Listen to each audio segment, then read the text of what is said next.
السلام علیکم، بسم اللہ والصلاۃ والسلام علی رسول اللہ۔ اسلامی انشورنس کے بارے میں سوال آ گیا ہے جی، کیا یہ جائز ہے؟ گزارش یہ ہے کہ یہ تو ہمارا پرانا سلسلہ ہے کہ جس بھی حرام چیز کو زبردستی حلال قرار دلوانا ہو اس کے ساتھ اسلامی لگا دو۔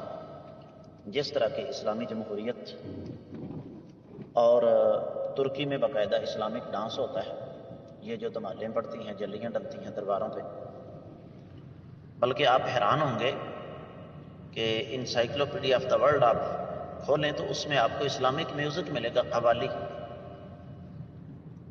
تو گزارش یہ ہے کہ انشورنس جو بھی ہے وہ غیر اسلامی ہے، اسلامی نہیں ہو سکتی۔ کوئی اگر زور زبردستی اس کو اسلامی ثابت کرنے کی کوشش کرے تو وہ ایک علیحدہ مسئلہ ہے، لیکن انشورنس دھوکے، سود اور جوئے کا مرکب ہے۔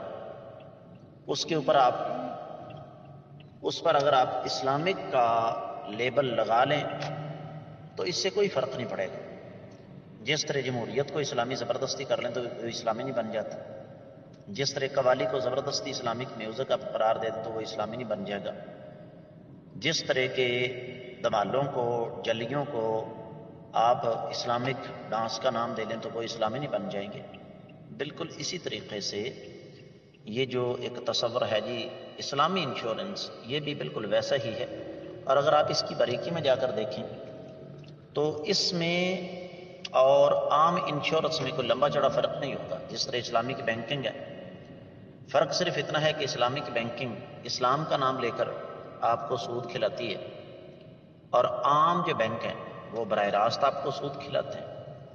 تو اس لیے انشورنس تو انشورنس ہے، چاہے وہ اسلامی ہو یا غیر اسلامی، سب ایک ہی ہیں۔